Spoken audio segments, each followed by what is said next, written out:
नमस्कार, मैं हूँ राजेश पांडे। आप देख रहे हैं श्री नारद मीडिया। नारद मीडिया का ये स्टूडियो है और यहाँ पर आज हम एकत्रित हैं महात्मा भाई को श्रद्धांजलि देने के लिए और उनके कुछ जो जीवन के संस्मरण हैं उनको याद करने के लिए। हमारे साथ हैं डॉक्टर अशोक प्रेमवत सर। आप जेडे इस्लामिया कॉलेज में हिंदी विभाग में वरीय प्राध्यापक हैं और आपके साथ कई ऐसे संस्मरण जुड़े हुए हैं महात्मा भाई को। आप इन्हें थोड़ा विस्तार से बताइए कि उनका व्यक्तित्व जो है वो कैसा था। लोगों के साथ उनका जो व्यक्तित्व की चर्चा हमेशा होती है, आखिर उनमें अनूठा क्या था? राकेश जी, सबसे पहले आज का दुखद दिन, शोक सभा का आयोजन एक ऐसे व्यक्ति जो सिवान के किसी भी समस्या पर, चाहे वह किसी भी समुदाय, किसी भी वर्ग और किसी भी तरह की समस्या हो, उसमें बढ़ चढ़कर पार्टिसिपेट करना उनका स्वभाव था, बिना सोचे समझे। अगर वो जन सरोकार से ताल्लुक़ रखने वाली कोई बात होती थी, जेपी स्टैचू के निर्माण की स्थापना की एक लंबी कहानी है जो यहाँ जेपी चौक पर आप देखते हैं। उसकी स्थापना में काफ़ी संघर्ष करना पड़ा था। हम सब साथियों के साथ सप्ताह भर जेल भी जाना पड़ा था, लेकिन जब सक्रिय कार्यकर्ता जेल चले जाते थे तो जो बाहर रहने वाले लोग थे वो उसका नेतृत्व संभालते थे। और ये क्षमता महात्मा भाई में थी कि वो आंदोलन अनवरत चलता रहा। भले ही उसके जो अगुवाई करने वाले दो चार लोग जेल चले गए तो चले गए, बाद वाले पीछे से उस आंदोलन को आगे बढ़ाते गए और सरकार को विवश होकर उसके लिए जगह तय करनी पड़ी। तो जो उन्होंने सीखा था आंदोलन से, संपूर्ण क्रांति के आंदोलन से, उसका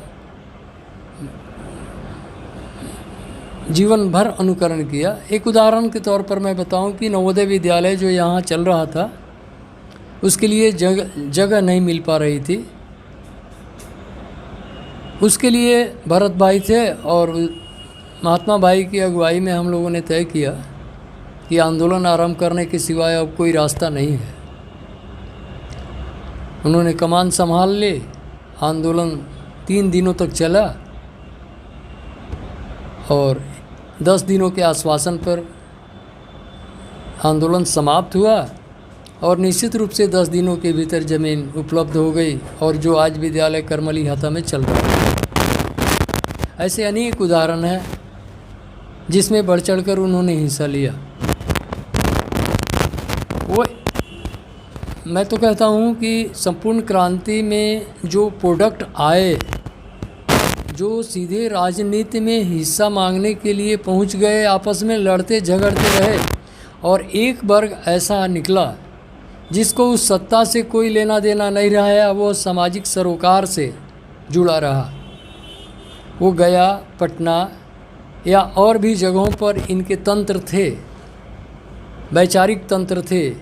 वास्तव में जयप्रकाश बाबू के सच्चे उत्तराधिकारी होने का गौरव महात्मा भाई जैसे लोगों को प्राप्त था, न कि उनके राजनीतिक दोहन और विकृति की उपज थे जितने भी उस दौर के राजनीतिक लोग पैदा हुए। तो उस विचार का प्रतिनिधित्व करते रहे जीवन भर। वो सादगी, वो सहजता, वो लोगों से मिलना, किसी भी तरह की वैचारिक प्रतिबद्धता वाले लोगों के बीच भी, चाहे वो वामपंथी हों या दक्षिणपंथी हों, कहीं कोई भेदभाव नहीं। तो एक सामाजिक मूल्य जो विकसित हुआ उसको जीवन भर वो जीते रहे। पोर पोर, एक एक पल परिवार से में रहते हुए भी परिवार से अनासक्त, जिम्मेदारियों से अनासक्त, उनके कंधे पर पूरे समाज की जिम्मेदारी होती थी। वो परिवार की जिम्मेदारियों से बिल्कुल विमुक्त थे, लेकिन समाज के सहयोग का उन्हें भरोसा था और समाज में ये भरोसा बना रहा। जगह जगह से उनको सहयोग भी मिलते रहे अनपेक्षित। आपके साथ उनका जो पहला मुलाकात है या आपके साथ जो उनका कोई मंच साझा है या कुछ ऐसी याद जो पहली बार हुई हो? मेरी उनसे मुलाकात पहली बार खादी ग्रामोद्योग संघ में हुई थी, जब मैं उसी में रहता और पढ़ता था। पिताजी खादी भंडार में थे तो हम सब लोग वहीं रहते थे। तो 74-77 तक 80 तक जो मूवमेंट चले उसके केंद्र में खादी ग्रामोद्योग संघ ही होता था और उसमें जितने सारे लोग आया जाया करते थे, भूदान आंदोलन के हों या और भी वैचारिक, एक स्कूल था, वो बड़ा केंद्र था बिहार का और वहाँ ये सभी लोग जुटते थे, वहीं बैठकें होती थीं, वहीं समुचित गतिविधियाँ तय होती थीं और उसको बच्चे से मैं बहुत नज़दीक से देखता था। उनमें से जिन 2-4 लोगों के बीच मेरे संपर्क बढ़े उसमें एक महात्मा भाई भी थे, क्योंकि वे उनके साथ एक नौजवान के रूप में होते थे उन दिनों, जब बूढ़े बुजुर्ग लोग विनोबा के साथी, जयप्रकाश जी के साथी आया करते थे। उनकी जीवन शैली, उनके रहन सहन, ये सब कुछ बहुत नज़दीक से देखने का मौका मिला है और उनके साथ जो संपर्क विकसित हुए महात्मा भाई के, उसको भी मैं देखता रहा। ये ताल्लुकात वहाँ के हैं और वो ताल्लुकात धीरे धीरे बढ़ते गए और कई जगहों पर आंदोलन में हम लोग साथ रहे। बाद के दिनों में 74 के आंदोलन के समय तो हम मैट्रिक में थे, मैट्रिक भी नहीं पास किए थे, 9th-10th में थे, लेकिन करीब से ये सब देखने का अवसर मिलता रहा और ये ताल्लुकात अगले 4 दशकों तक चलते रहे उनसे। जब सिवान की एक समय स्थिति बड़ी नाजुक थी और कहा जाता था कि सिवान में एक व्यक्ति का वर्चस्व, उस समय भी महात्मा भाई अंदर ही अंदर कुछ किया करते थे। इसकी कभी कभी आप कुछ चर्चा किया करते हैं, क्या है वो जानकारी, क्या है वो गुप्त चीज़? ये दर्द और ये चोट जो सिवान ने सहा है पिछले 2 दशकों तक, ऐसा कैसे हो सकता है कि महात्मा भाई इससे विचलित नहीं हो? सहज और स्वाभाविक रूप से ये पीड़ा भले सार्वजनिक मंच पर कहने का साहस कोई न करता हो उन दिनों, लेकिन निजी बातचीत में ये सारी बातें बेतकल्लुफ़ हम लोग किया करते थे और इसे मुक्ति का मार्ग तलाशने का काम भी राजनीतिक रूप से हम लोग डिस्कस करते थे कि क्या हो सकता है, क्या संभावनाएं हैं जब चारों तरफ अंधेरा छाया हो, क्या कहीं से उजाला दिखेगा। ये सारी चीज़ें हम लोग डिस्कस करते थे आपस में। इसी क्रम में चंद्रशेखर जी पर भी बातें होती थी। उन्होंने जो एक औरा तैयार कर रखा था अपने इर्द गिर्द, इस पर भी बहस होती थी। सुरदेव सिंह, साहबुद्दीन, उमाशंकर सिंह जैसे लोगों के इर्द गिर्द जो एक घेरा बना रखा था, क्या अगली पीढ़ी का विकास इसी रूप में हो सकता था? ये सारी बातें होती थी महात्मा भाई से और उसी का उत्तरोत्तर विकास होता रहा पूरे बिहार में, जिसको आप अगले 2 दशकों तक देख सकते हैं, उसका विकृत स्वरूप। तो ये सब चीज़ें असहमति के भी थे, लेकिन अंदर ही अंदर लोगों को जागरूक, इससे निजात पाने के लिए जागरूक किया। बिल्कुल, जो कुछ भी संभव था उन दिनों, जहाँ कहीं भी इस मर्म को ले जाना होता था, उसके लिए महात्मा भाई, चाहे वो बलिया जाकर ये वेदना व्यक्त करनी हो, चाहे भोड़सी आश्रम में जाकर व्यक्त करनी होती थी, कहीं भी पीछे नहीं होते थे ऐसी जगहों पर। भले सिवान में अपने उपस्थिति कम किया करते थे, लेकिन जीवन भर उन्हें इस बात का दुख रहा कि समर्पण के साथ उन्होंने जनता की सेवा की। लेकिन कई चुनावों में भी वे उतरे, लेकिन जनता की जो ज़रूरतें हैं या अपेक्षाएं हैं एक नेता से, उसे तो चाहिए बंदूक, उसे तो चाहिए गुंडा गिरोह। महात्मा भाई जैसे लोगों ने स्वीकार नहीं किया एक नेता के रूप में। इसकी पीड़ा क्या ऐसे लोगों को नहीं होगी जिन्होंने जीवन भर संघर्ष किया, दुख सहा, दर्द सहा, और ऐसे में जब वे चुनाव में उतरने का निर्णय ले चुके थे, तो आप इसे कहिए जिस रूप में देखें, लोकतांत्रिक विकृति या मनोवैज्ञानिक विकृति या जनता की सोच में आई कमी, जिसका नतीजा ये रहा कि हर बार ये ज़मानत जब्त होते रहे। तो ये लोकतंत्र पर हंसी आती है और लोगों की सोच पर हंसी आती है। वे कहते हैं कि सुधार क्यों नहीं हो रहा, और जब बात आएगी महात्मा भाई को चुनने की तो वे किसी बंदूकधारी को वोट देने जाएंगे। ये दर्द लेकर गए हैं महात्मा भाई।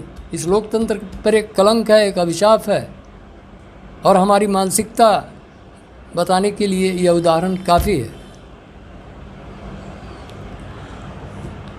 आपने देखा अशोक सर ने कितनी बेबाकी से बातों को रखा और ये बताया कि महात्मा भाई जैसे इंसान जो है वो हर एक जीवंत पहलुओं पर अपनी बातों को रखा करते थे, विचार किया करते थे। वो नवोदय विद्यालय का मामला हो या जेपीजी की जो मूर्ति लगाने का बात हो या किसी भी मंच से समाज को जागरूक करने की बात हो।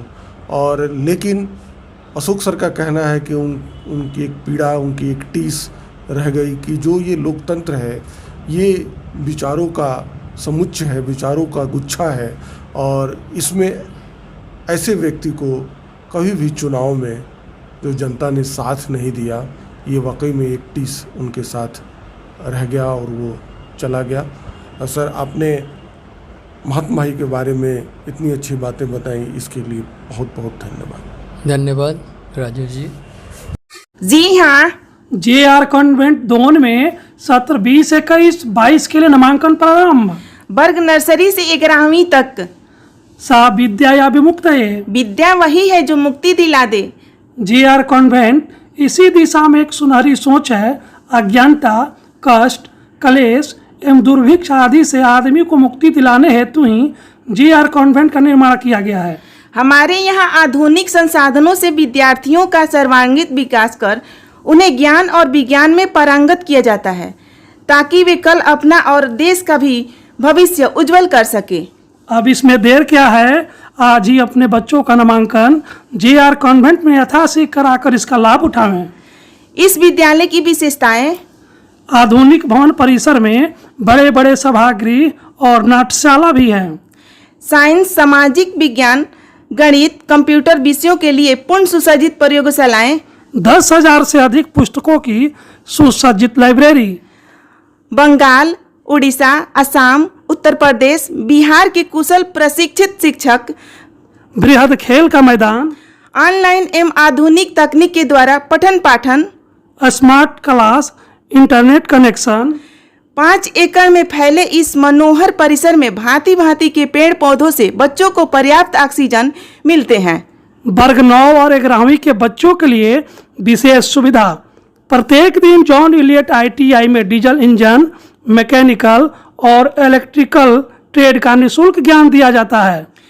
यह ITI स्कूल परिसर में ही स्थित है। आज ही संपर्क करें। JR convent, Sunita Vidyanagari, Don Darauli, Siwan, Bihar. Mobile number 7547045118 9576466461। आप सभी से निवेदन है कि एक बार विद्यालय का अवलोकन स्वयं को अभिभूत करने के लिए अवश्य करें।